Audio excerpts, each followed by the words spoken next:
everybody. Welcome to the Alex Cuesta Show. How is everybody doing on this Thursday, April 21st, 2022? I am here with my brother, as always, as on the Alex Cuesta Show. David, how are you? I'm okay. I'm relaxing in my gin bay right now, and I'm hoping to have just a good show. I don't know how long it's going to be, but it's a good show. I'm happy that David brought it up, and he knew I was going to bring up that he was wearing his jinbei, so he just beat me to it. For those of you that don't know what it is, go look it up. It is a Asian male onesie pajama, essentially, where you kind of just look like, I guess it's like samurai go to sleep garb. Dave, is that the best? How would you describe a jinbei? I feel like that's fine. I feel like that's a fine description. It's just nice, relaxing pajamas, very loose fitting. Here's the question that all the ladies want to know. You free balling under there, Dave? No. The ladies are disappointed as usual when it comes to you, David. Anyway, before we get going on anything fun, like, share, follow, subscribe, rate 5 stars on Spotify and iTunes, spread this word of mouth, and go find us on social media, The Alex Cuesta Show. Now, for those keeping score at home, it has been a fucking long time since I've done a show. I was very semi-consistent in doing the dailies, very consistent early, semi-consistent. And I've found that there's some factors going into why shows have been, I guess, lacking.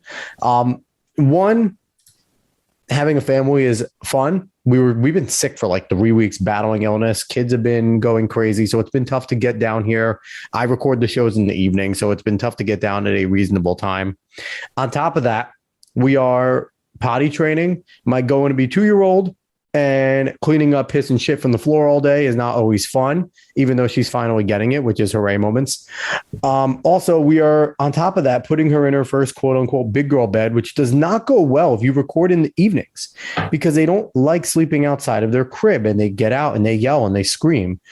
So just to not be a dickhead of a husband, I like to help my wife to put my children to bed, and that causes me to be up later than I want to. And then I get lazy because I'm laying on the couch and I'm like, yeah, by the time I'm done recording and so it just steamrolls, I guess.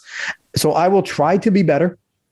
I will attempt to go on. And on top of that, I mentioned this to Dave. There have just been days where I am reading a ton of articles. I am just looking at things, and I have absolutely nothing to say about things that are going on in the world.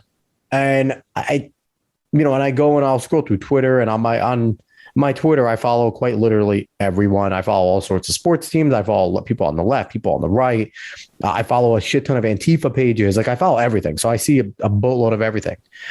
And sometimes there's nothing out there. I have nothing to say. And I'm not going to come out and force things and be like your 24/7 news networks where they have nothing to say 80% of the time, nothing new to say. And every show you watch is just a rehash and a semi-different opinion of what was said on the next show. Or, I'm just not going to come here and force things. So I'm still going to call my show a daily show because in essence, my Alex Cuesta Daily Show is supposed to be daily. But at the same time, I'm not just going to go and force topics and make it a shitty product. So I hope that doesn't lose me from some viewers or listeners, but if it does, it does. Dave, on top of that, anything new going on with you since we last spoke? How's life? How's everything going on? Anything to note? Nah, I've just been chilling, man. Just working out, and that's about it. You're beating me to the punch with both of those, because since being sick, working out has been lacking, and working has been lacking for a long time. So thanks, Joe Biden. Good union guy right here looking for work. Thanks, bro. I thought you were a union guy, but living in the great state of New York with President Biden as president is really, thanks, big old blue wave bastards, for really looking out. Anyway, we're going to jump right into the show. I am going to do the Biden COVID tracker. I'm not going to give you any plus minus because it's been just that damn long. You can go back and do the math. I'll give you the last day that I gave the COVID tracker, which was the 12th of April. And that had cases at 80,396,250, deaths at 985,504. As of today on the 21st, we are sitting at 80,732,932. So quick math, around, what is that? 400,000 more about cases. It looks like that's a lot, but still over that stretch. What is that? 9 days. It's a little bit of a bump, but it's not incredible, not compared to what we did see at the height. And in terms of deaths, 989,331. That number is about 4,000 more. So in terms of deaths, it's really over a 9-day span. 4,000 is not incredible. So again, like I said, we are sitting at endemic levels. They refuse to give up power. If this doesn't tell you everything you need to know about what the left and the leftists stand for right now, when we are sitting at an endemic level and everyone essentially is acknowledging that this pandemic is over, what do we keep hearing? Oh, watch out for BA2. It's more aggressive. Watch out for this variant. Watch out for that. We are seeing spikes and bring back masks and all this other dumb shit. So just be wary and be smart. And if you're on the left, get off of it and stop being stupid. Anyway, we're going to jump into the show.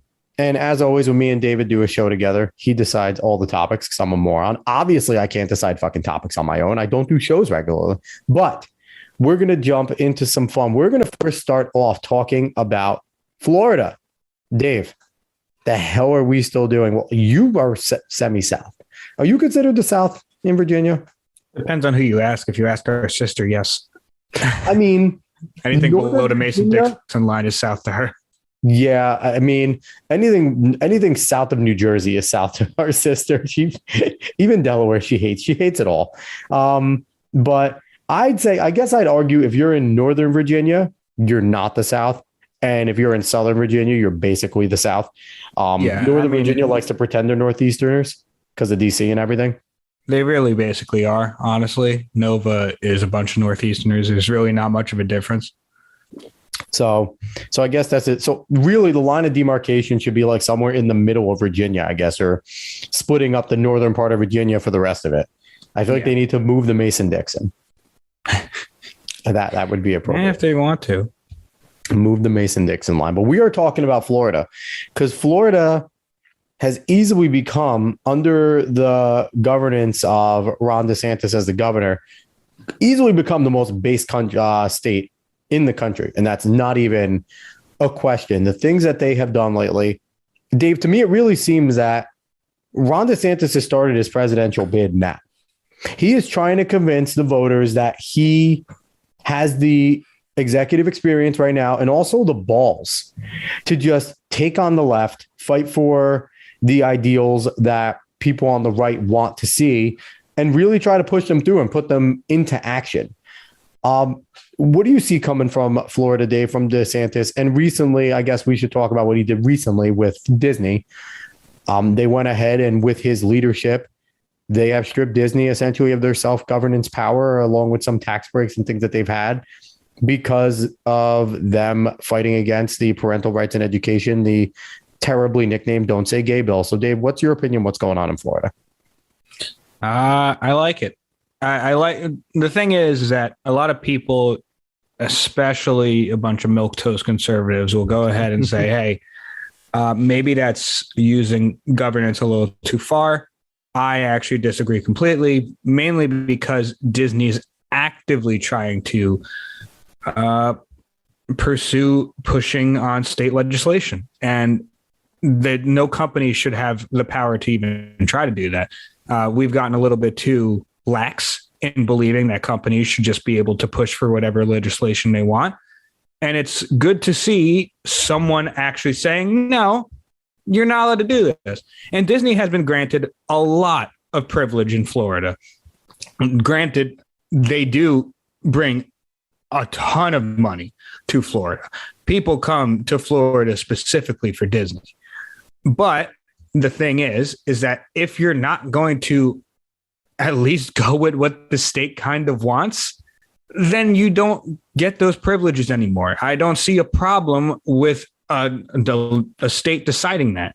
And it's not just Ron DeSantis that's deciding that. He's not just putting across a decree. No, the legislation passed it. It's actually going to DeSantis' desk now. So it's not all the way through, but it's fully passed, if I remember correctly. Yeah, it is. So it's not just him making some sort of decree and deciding, oh, Disney is not allowed to get all these privileges anymore. They're not allowed to be exempt from so many things and basically have their own government in Florida. No, you're not allowed to do that anymore if you're actually just going to completely push back about what we want to do in our state. And I think on top of that, I feel like with the battle that they're choosing to wage is a reasoning to kind of really push back against them, because even, places like Fox News and quote unquote right websites are saying they're fighting back against a controversial parental rights and education bill. There is nothing controversial about this bill. It is a reasonable bill that is, I think, doing too little to protect kids in terms of being groomed into being sexually confused and mentally abused by teachers and by people that are supposed to be educating them. So the fact that they are choosing this bill to push back against, it is something that they deserve backlash from. And I think another thing goes to it when you talk to the milquetoast conservatives and people on the right, they're saying this is, not a tactic we use going against private companies. Most private companies don't have the special privileges that Disney was granted. So it's kind of your giveth, you get taketh away, and now you become a regular company. So it's not like they just decompanied them. They just took away special privileges. Yeah, and it's not even going against private companies. I've seen as much of an argument as I have. It's like, oh, it's revenge politics. And it's not revenge politics when someone is actively pushing on a policy you're trying to pass and make something happen there. It's not revenge politics anymore. It would be revenge politics if they just said something. No, they're not just saying something. They're actively lobbying and actively putting out basically what is a misinformation campaign on the bill. And on top of that, I think we're all missing the point. I haven't seen this. Maybe some commentators have said this. Their main demographic in Disney is fucking kids in the exact ages that are being, you could have cut off at fucking kids, and that would actually be pretty relevant. Yes, but though in more or less, but it's in the exact ages that the bill is trying to protect. Yes, yeah, I know you're just, but well, it's mainly for families. They're mainly for families, and yes, those kids in those ages. Yeah, and so they're lobbying against protecting their main demographic, which is disgusting. It is, and again, here's the deal: this is kind of becoming a non-starter for me. If you are against a parental rights and education bill, if you haven't read it and you're just coming out and saying don't say gay, you're an idiot. One, you're a sheeple and you're a moron. If you have read it and you still have a problem with it, we can probably not have any middle ground. That is where the conversation will end unless you educate yourself. And if you firmly believe this, I don't know if I can be friends with you. This is beyond politics, because this is, you are choosing to actively support grooming, to actively support basically a bridge to pedophilia. That is where this all goes to. So I cannot stand by and sit there. And I've seen a bunch of educators that I'm friends with because I was on the track for education many moons ago. And I am still friends with a lot of educators that I had in my high school and stuff like that. And to just see them post shit about this makes me question everything about them. So I think the biggest issue here is that we're mainly people, and I know we've talked about this before, but mainly people do not follow politics in any sense of way. And they just kind of go by headlines, and they just basically go off of whatever they see on social media, and they plant their flag right there. And that's why you'll see people just still calling it the Don't Say Gay bill, unless they actively know what they're doing when they do it.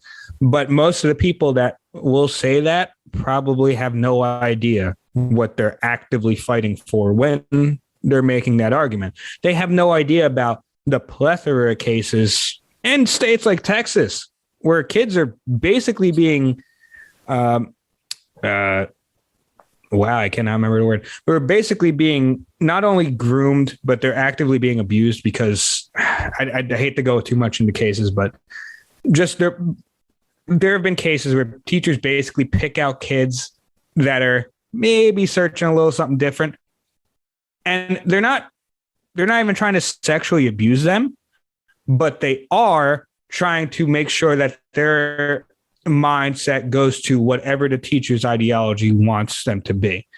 So I don't want to go too much farther into this. It was just a quick thing on Florida. Yeah. Based Florida man is doing well. I think he's doing well. Based Florida judge, what was her last name? Mizell. 35 years old, too. 35 years old. Fucking awesome. Great job. Great job getting the mask mandate off the airplanes. So I think Florida is doing very well. Yes. Obviously, I don't live there, so I'm not entirely certain, but quickly before we jump to the next topic, I just want to remind everybody on episode 41, my daily show, I recorded it. I released it on March 23rd. You can say gay in the Florida's parental rights for education bill. I read the 7-page bill on the podcast. I skipped about 2.5 pages because it was an abstract. So it's essentially maybe 5 pages of a bill. And it's not legal jargon. It is not hard to read.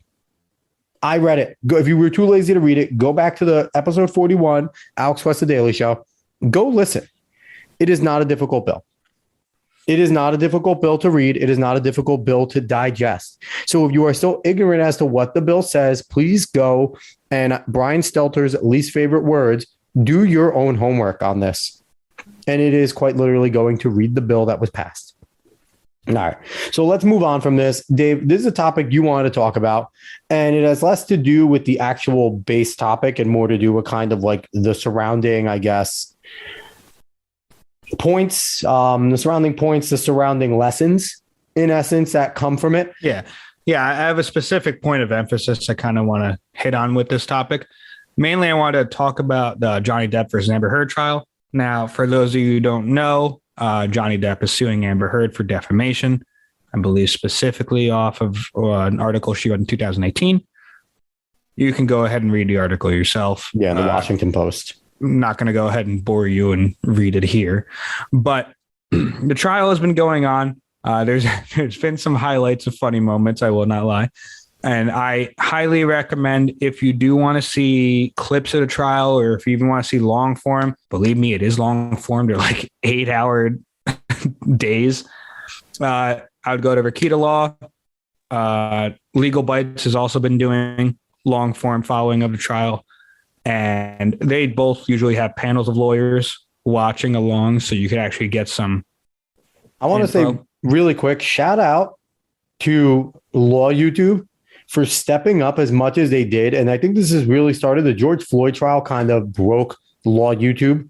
Rittenhouse. Yeah, Rittenhouse. Sorry.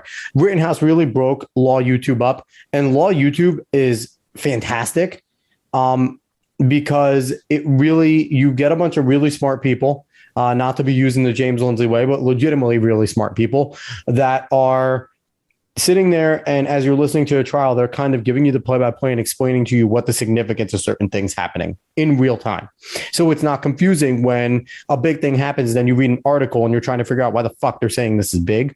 You're seeing it in real time with a bunch of pretty good people that know the laws and things that go on. So I recommend that, David said Rakita Law and stuff like that. Viva Fry and Robert Barnes, Viva and Barnes is another good one where they talk about the law stuff as well.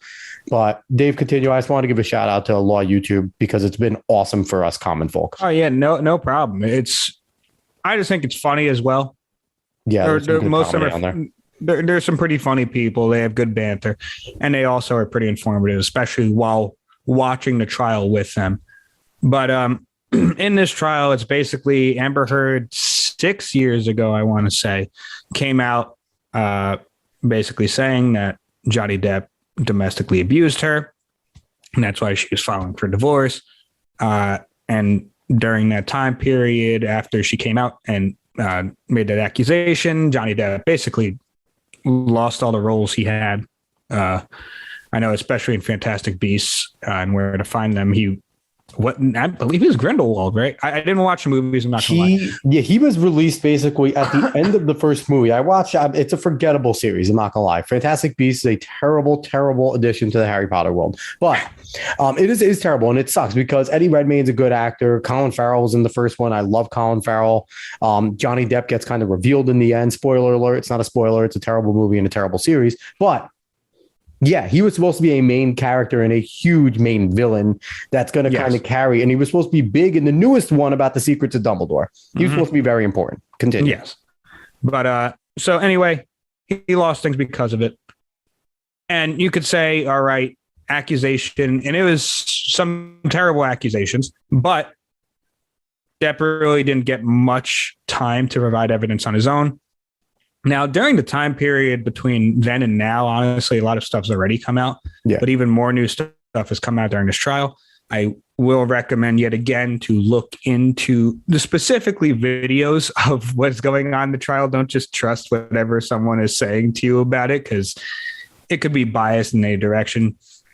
For me, I'm not going to lie to you. I'm completely on Johnny Depp's side based off of audio evidence, based off of photo evidence, based off of just timing of things that have happened.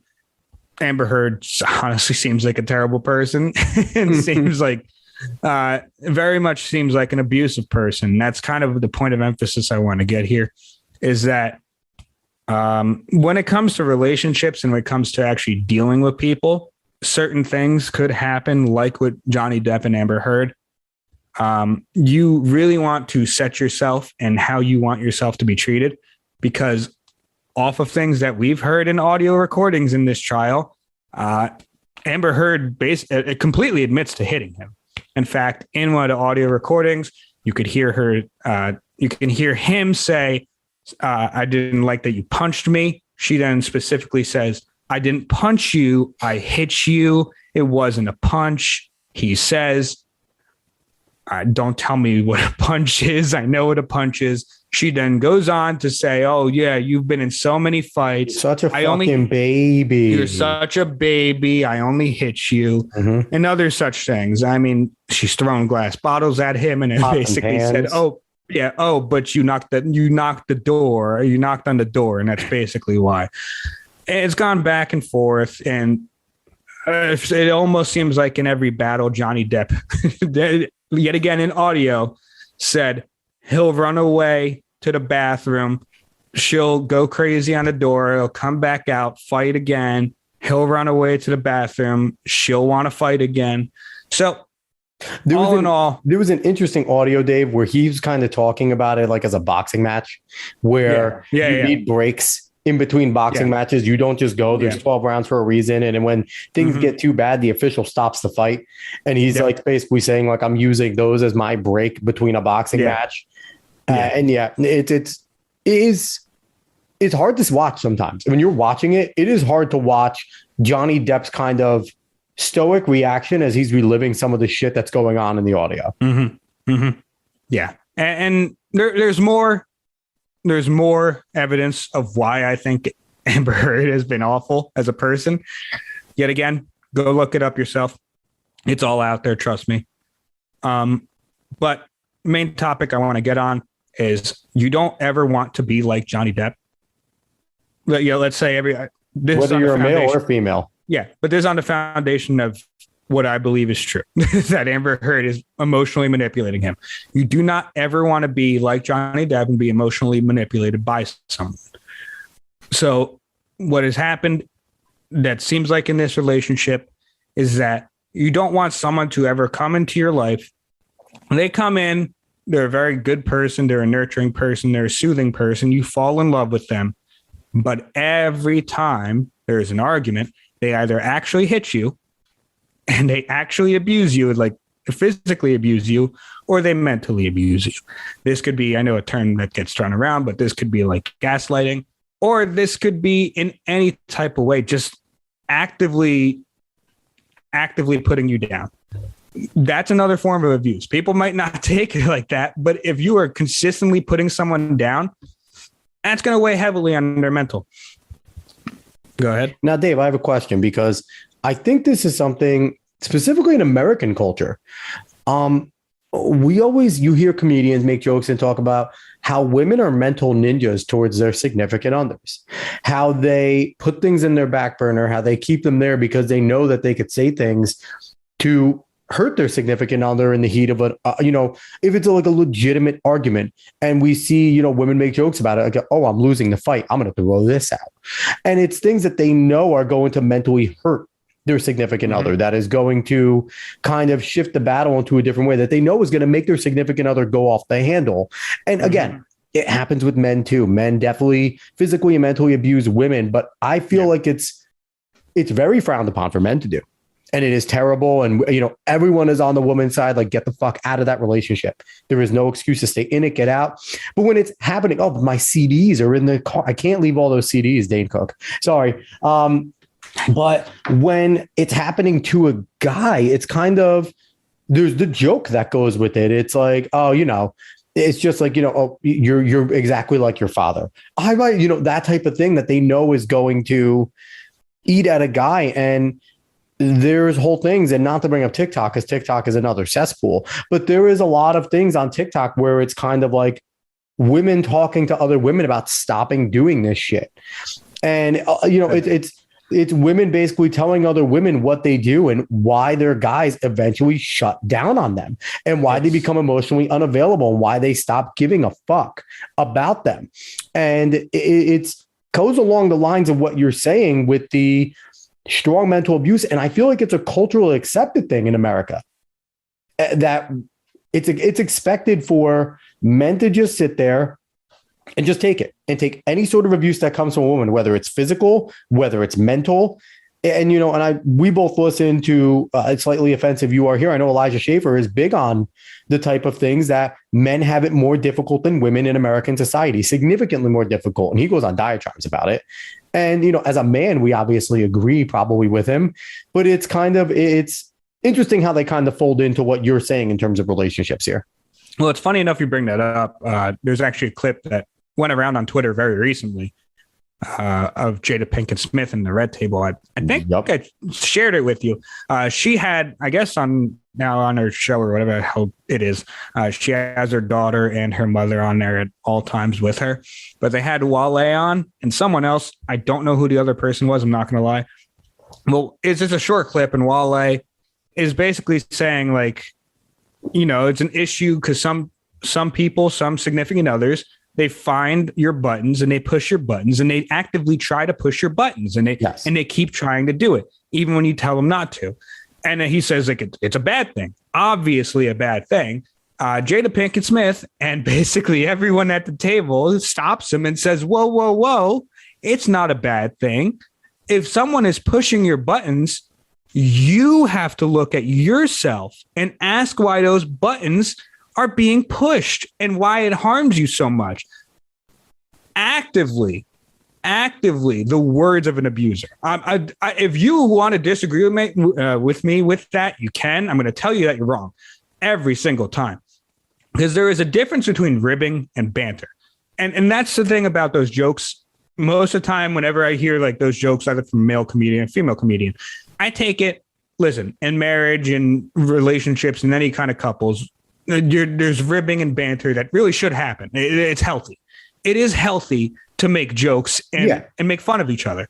But there's a difference between doing that and pushing someone's buttons. When you push someone's buttons, you're trying to get them angry. You're trying to get them to feel bad or feel angry about something.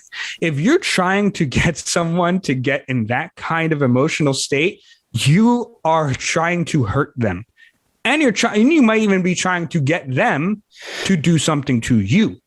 And even that's even worse. That is an even worse thing. But just doing that to someone and putting them in that state just because it's fun for you is abusive. It is a behavior that should not happen and should never be excused. And the fact that Jada Pinkett Smith still has a platform after what she did to Will Smith on that very platform, revealing that she is a cheating, fucking terrible human and talking about how big his dick was to her husband on the thing, just talking about how big it was and how great it felt, just goes to show that Will Smith probably was in an abusive relationship with Jada Pinkett Smith long before that ever happened. Because for him to just sit there and accept it and to not say, he really didn't say anything to that. I went back and watched that recently because it showed up again. He just kind of sat there and was like, wow. And it kind of looked like Will Smith became actor Will Smith for a second and just kind of took himself out of there and started kind of acting because he put on that kind of voice that you get when you hear him kind of like, it didn't seem like Will Smith was there anymore. But that's kind of what people in abusive relationships do to cope. They go out of body. So until it's over. And again, you talked about the red flags and like getting out of things like that. And it has to be hard, Dave. Like, I can't imagine how difficult it is. And, we discussed a little before this, because I have not been following the trial as much as you have. This is more of your thing in this. But I flat out ask you, do you think Johnny Depp loved Amber Heard, or was he just too afraid? And you flat out said, yes, he loved her and probably still loves her. There is probably still a part of her that he remembers and still loves. It's difficult because, like you said, they will do the abuse, and then they will also become the comforting person that you remember to reel you back in post the abuse. So yeah, Dave, go ahead. Sorry, I kind of stole your thunder there. No, it's completely fine. There's so much to go on about this. And like we said before, it is for both men and women. Yes. Whether it's physical abuse or mental abuse. And yes, women can physically abuse men too. I know a lot of people understand that already. And it's really just kind of like, murder bad kind of thing saying that. But it needs to be said, because I brought up Terry Crews and how Terry Crews got ridiculed publicly on every single talk show he went afterwards, basically, when he said he suffered sexual abuse from a woman. It was unwanted. And there's another clip going around. I'm sorry for jumping. TikTok sometimes gets TikTok. And honestly, I go on TikTok because some of the shit is funny on there. But there was one clip rolling around. I don't even know if it was TikTok. It might have been like a Facebook story thing. But there was like a Gaston character at Disney. And a girl, fairly attractive, a girl goes up to him and just starts groping his chest. And he flat out grabs her and is like, no, get out of here. You're gone. And she's like trying to joke. He's like, no, leave. And like, he's like kicks her out and she's like flabbergasted. And at the end, you hear him say, there's children here. And it's like, and that's like kind of the leeway. And again, it's with the same type of thing with the abuse and stuff like that. Like, and no one bats an eye to that. That's the fucked up part. And it goes on with the Terry Crews and the sexual abuse. She sexually harassed that man. It's on screen. He did not like it. He told her to go. And what do we get? We get a video about it. If a guy walked up to a chick in a Belle costume or even a Jasmine costume, which is more exposed, and just goes and starts not even grabbing her boobs or butt, just starts rubbing her stomach because it's flat or perfect, right away, that guy's actually going to get arrested and charges pressed on him. It's just, in our society, but the left really wants to burn down what they call toxic masculinity while expecting it to be an uneven playing field at the same exact time. Like that's what they want. It's what they've been achieving. They've been actively achieving because masculinity is a bad thing now. But I don't know if that goes a little off topic, but it does a little bit, but it kind of just goes to, like you said, men can be abused in all the same which ways that women can. And it needs to be recognized. And this case is kind of bringing light to that. Yeah. And honestly, I will say statistically, probably statistically, do not act like I'm saying this definitively, but most likely men physically abuse women more, especially in domestic partnerships, and most likely women mentally abuse men more in domestic partnerships. I don't know if statistics would support that because I don't think men report it. Either way, I don't think men report it. Yeah, that's fair. That's fair. But I'm just saying generally, it seems like that's how it would flow, at least. But overall, what I just want to say about this is, I know I hit it before. Make sure you understand how you want to be treated. If someone is good at first and then bad later, and then they're good again, that doesn't mean that they're good all the time. You had unless a person is actively working to be better, it's not going to get any better. In fact, it's probably going to get worse. That may be a good street interview, Dave. If we just go on the street in like New York City and just interview, that's been come all the craze where people just random interviews and ask ridiculous questions. Man on the street. Yeah, but a lot of people are mimicking it. But just ask both men and women, have you ever hit a significant other in anger? And just see how many say yes. And I'm telling you right now, that would skew significantly towards women saying yes. Yeah, because, I mean, probably publicly, yes, I would say that. Women, so at least specifically publicly. Publicly, but that would go to show even more, though, because women, it's okay for a woman to slap a guy. But right now, if a woman slaps a guy in public, he was probably asking for it. That is kind of like the connotation there. He probably did something to deserve that. She abused that guy. She struck him. It's.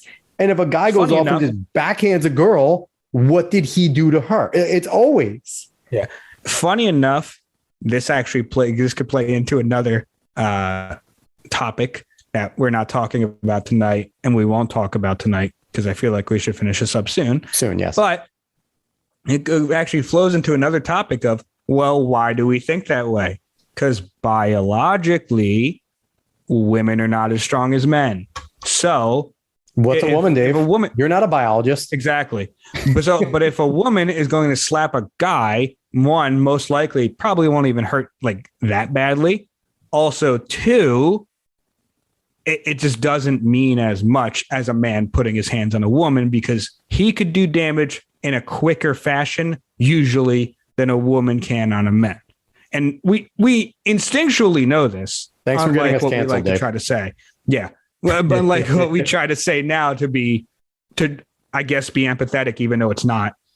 But we instinctually know that. Like I said, I don't want to get too far off topic, but it's funny because that plays into that as well. Completely and totally. So yeah, Dave, let's wrap this up. You said you're on Johnny Depp's side. From everything I've seen, I'm certainly on Johnny Depp's side. From just watching him listen into that audio recording and just hearing Johnny Depp stutter as he speaks. The man has been in a ton of movies. He's done a shit ton of interviews. I have never in his career, my life, and I think his career has basically spanned most of my life, I have never seen the man stutter before at all. And he is actively stuttering when he is recounting the things going on. Like it's tough to see. And now this is two straight men in a row that in Hollywood that we have seen being broken and become shells of themselves between Will Smith and Johnny Depp because of the relationships that they were in. It's tough to watch. It is tough to watch. It's tough to watch anybody go through that, male or female. But I guess, again, instinctually, men are supposed to be strong and they're not supposed to show this type of outward shit. And it shows. Johnny Depp's trying to put on a tough face. You could see it, but he can't. He physically can't. It's difficult to watch. And, take what Dave says seriously, though. And I agree with him on everything.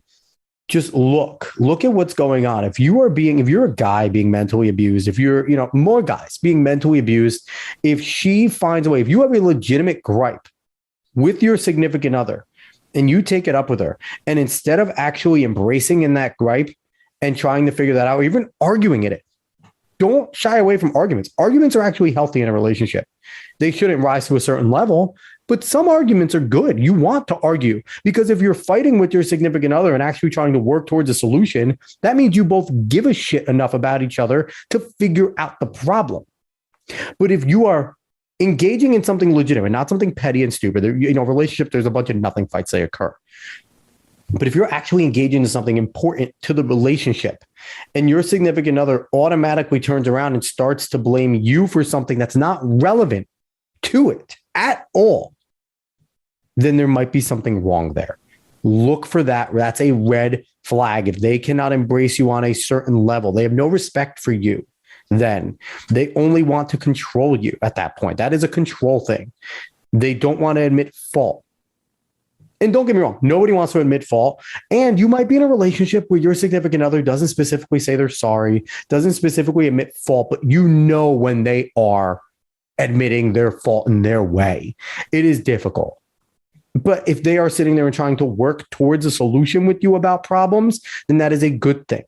If they are just trying to manipulate the situation to their benefit, to make you the person that's wrong and they are the victim at all times, then you need to get the fuck out of there. That is not a good thing. And it is probably, and if you could constantly have to bow and take the brunt of it, you're probably in an abusive relationship, male or female. So, Dave, I like that topic. It was a good topic. Do you have anything to conclude on this so we can jump out of here? Yeah, everything you said was good. I just want to say, I don't want to act like we're saying this and saying like any of this is easy. None of this is easy. Even recognizing it and then leaving, whether it's in a physically abusive or mentally abusive relationship, it's not easy. But it's something you have to identify if it is happening. And don't be paranoid, obviously, but if it is happening, identify and move on from there. Not easy. Talk to people about it. But yeah, I really want to do this topic because I feel like no matter what time, it's all right to talk about it. Yeah. And if you think it's happening, bring it up. Because if it isn't, and it really isn't, and your significant other gives a shit, you'll work through it and it'll be so much easier on your mind afterwards because you'll realize it was in your head. And that happens too. We get in our own fucking heads. It's normal. All right, everybody. Thank you so much for listening to the show. I hope you enjoyed the topic, not necessarily politics, a little bit more psychological. And no, David and I, neither of us are psychologists. So I guess we don't count as much as we're not biologists. So we don't know actual genders or sex or anything. We don't know shit. But if you just liked our words and what we said, definitely give like, share, follow, subscribe, rate 5 stars. If you're on Spotify and iTunes, and I apologize for saying if you like our words, I hate fucking people that put words in whatever publication in their profiles. I think they're fucking stupid. So I apologize for stepping down to dumb world. But if you did like the show, word of mouth, spread it. Find us on social media at the Alex Questis Show, and hope for some consistency coming out of me. If not, you'll see me with David again sometime next week. Who knows? Potluck, people. You never know what you're going to get. All right, everybody. Thank you so much for listening. So long, y'all.